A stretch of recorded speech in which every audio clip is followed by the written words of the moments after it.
बहुत ही स्पष्ट हूं कि हर राजनीतिक दल अपने राजनीतिक परहेजों को दूर करते हुए सकारात्मक भाव से, सेवा भाव से लोगों की मदद में शामिल हो। तो उत्तर प्रदेश की जो कांग्रेस पार्टी है, इसी भावना को लेकर जैसे ही लॉकडाउन की अनाउंसमेंट हुई, उसके अगले दिन हमने हर जिले में वॉलंटियर ग्रुप बनाए, जिसको हमने कांग्रेस के सिपाही का नाम दिया। इन वॉलंटियर ग्रुप्स के जरिए हमने हेल्पलाइन जारी करी हर जिले में, और दिन रात हम खाना राशन बांटने का काम कर रहे हैं। इसके अलावा हमने सांझी रसोइयां खोली। उसके अलावा हमने हाईवे की टास्क फोर्स बनवाए, जो हाईवे पे जो चल रहे हैं उनकी मदद के लिए है। तो तमाम ऐसे कार्य हमारे बड़े से बड़े लीडर और हमारे ग्रामीण स्तर के कार्यकर्ता, हमारे जिला स्तर के कार्यकर्ता अपने ही साधनों से ये काम दिन रात कर रहे हैं। और इस काम के जरिए हमने अब तक 67 लाख लोगों की मदद की है। उसमें से 60 लाख के करीब उत्तर प्रदेश में ही हैं, और 7 लाख लोग ऐसे हैं जो उत्तर प्रदेश के बाहर फंसे हुए थे, जिनको खाना राशन की जरूरत थी और जिनका वापस आने के लिए हम कोऑर्डिनेशन कर रहे हैं। हमारी एक सेंट्रल हेल्पलाइन भी है, उसके जरिए भी हम लगातार दिन रात कोऑर्डिनेशन करते हैं। तो हम मदद करना चाह रहे हैं। हमारी भावना शुरू से सकारात्मक रही है और सेवा का भाव हो रहा है। इसी भाव से हमने अपने सुझाव मुख्यमंत्री जी को दिए, और सकारात्मक रूप से ही दिए कि देखिए, आपको ठीक लगे तो आप ये चीजें कर लीजिए। जहां जहां हमें लगा कि वो कुछ अच्छा कर रहे हैं, हमने उनकी तारीफ भी की, हमने उसका स्वागत किया, उन कदमों का स्वागत भी किया। कुछ समय से हम कह रहे थे कि यूपी रोडवेज की जो बसें हैं उनको प्रवासी भाई बहनों के लिए उपलब्ध करा दीजिए, ताकि उनको जो पैदल चल रहे हैं वो बसों में बैठकर बसों में बैठकर सुरक्षित तरह से अपने घर गांव पहुंच पाए।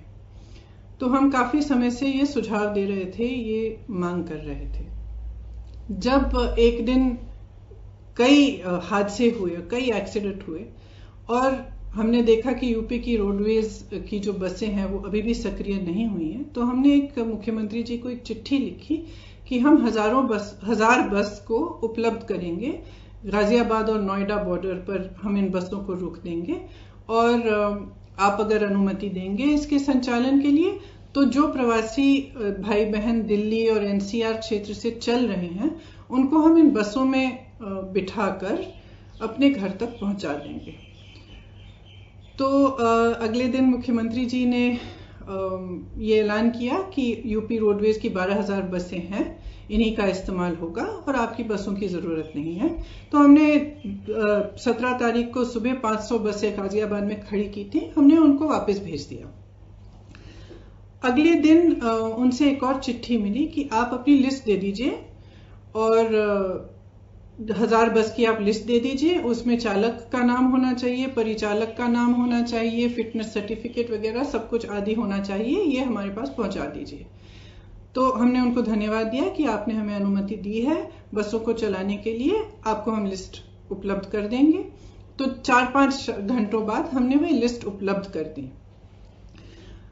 फिर 11:30 बजे रात को उनसे एक और चिट्ठी मिली कि आप अपनी 1000 बसें लखनऊ पहुंचा दीजिए कल सुबह 10 बजे।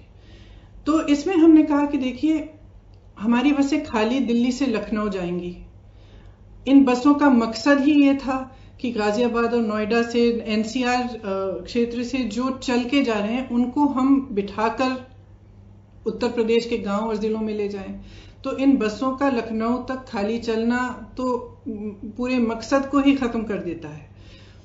तो हमने उनसे ये सुझाव दिया कि देखिए, हम गाजियाबाद नोएडा में इन बसों को तैयार रख लेंगे, आप परमिट दे दीजिएगा।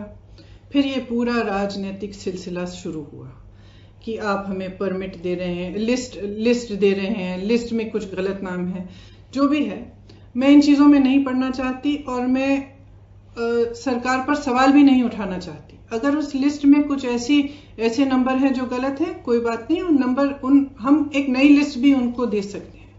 मैं सिर्फ ये कहना चाहती हूँ कि 17 तारीख को 500 बसें हमने गाजियाबाद बॉर्डर पे खड़ी की थी। अगर वो 500 बसें चली होती तो कम से कम 20,000 लोग घर सही सलामत पहुंच जाते। कल हमने 900 बसें, 500 बसें राजस्थान के बॉर्डर पर और राजस्थान यूपी के बॉर्डर पर, और 300 से अधिक बसें जिसकी पूरी टोटल संख्या 900 के करीब थी, हमने गाजियाबाद बॉर्डर पे, दिल्ली बॉर्डर पे हमने उपलब्ध कराई। अब अगर ये बसें चली होती तो कल 36,000 और आज 36,000 लोग अपने घर के लिए सही सलामत सुरक्षापूर्ण रवाना हो जाते। लेकिन हम इस राजनीतिक सिलसिले में उलझे रहे। उन्होंने कहा कि लिस्ट गलत है, कुछ ये हो रहा है, वो हो रहा है, हम बसें हमारी पहुंच गई हैं। कल 4 बजे से हमारी बसें बॉर्डर पे खड़ी थी, उनको आगे परमिट यूपी के, जहां पे उन्होंने कहा था कि यहाँ पे हमें गाजियाबाद और नोएडा में 2 पॉइंट्स दिए थे, यहां तक पहुंचाइए, वहां जाने का परमिट ही नहीं दे रहे हैं यूपी के अंदर। तो बसें खड़ी रही, आज भी खड़ी हैं। अब मैं सिर्फ ये कहना चाहती हूँ कि देखिए, 4 बजे 24 घंटे हो जाएंगे कि ये बसें उपलब्ध हैं।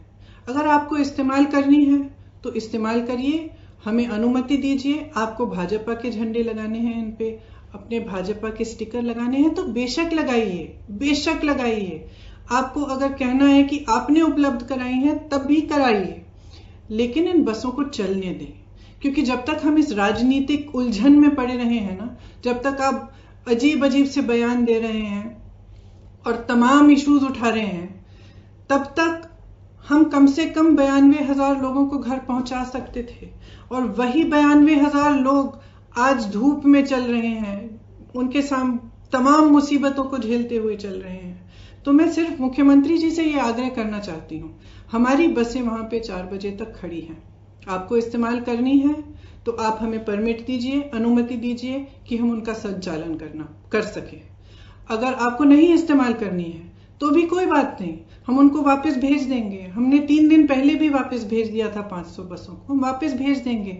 जिस तरह से हम लोगों की मदद कर रहे हैं, जिस तरह से हमारे लोग हर जिले में, हर शहर में, हमारे कार्यकर्ता प्रवासी भाई बहनों के और लॉकडाउन और महामारी से जो पीड़ित लोग हैं उनकी मदद कर रहे हैं, उस तरह से हम करते रहेंगे। हमें कोई परवाह नहीं है कि आपकी बसें हैं या हमारी बसें, हम सिर्फ एक सेवा भाव से मदद करना चाह रहे थे। तो मैं कहना चाहती हूं अपने खास तौर से अपने प्रवासी भाई बहनों से जो इस संकट में हैं और जो पैदल चल के जा रहे हैं, कि कांग्रेस का एक एक कार्यकर्ता, एक एक नेता आपके साथ है। आप उत्तर प्रदेश के जिस जिले से, जिस शहर से गुजरेंगे, हमारे लोग आपको मिलेंगे, आपको खाना उपलब्ध करेंगे, आपके लिए पानी उपलब्ध करेंगे, आपकी कोई भी सुविधा की जरूरत हो वह उपलब्ध करेंगे। हमारी जो क्षमता है उससे हम पूरी तरह से आपको मदद करने की कोशिश करेंगे और हम आपके साथ इस संकट में खड़े हैं। धन्यवाद।